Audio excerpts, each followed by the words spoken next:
রাত 11টায় আমাদের কাছে খবর আসে একটি মা কুকুর রাস্তার মধ্যে প্রসব করতে পারছে না তার বাচ্চাগুলোকে। তৎক্ষণাৎ আমরা সবাই কুকুরটিকে তুলে নিয়ে আসি এবং সেই দিনকেই সারা রাত্রি জেগে ওর অপারেশন শুরু হয়।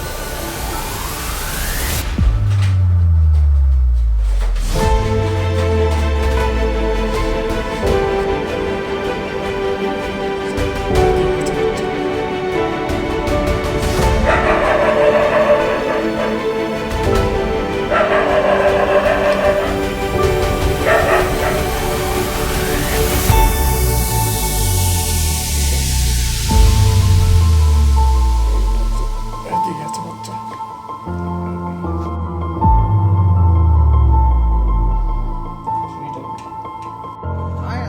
কুড়ি দিন পর কুকুরটিকে আমাদের শেল্টার থেকে আবার ওকে নিজের জায়গায় ছেড়ে দেওয়া হয়। কুকুরটি বর্তমানে সম্পূর্ণ সুস্থ আছে, ভালো আছে। ভগবানের কাছে প্রার্থনা করি যেন ও সারা জীবন সুস্থ স্বাভাবিক থাকতে পারে।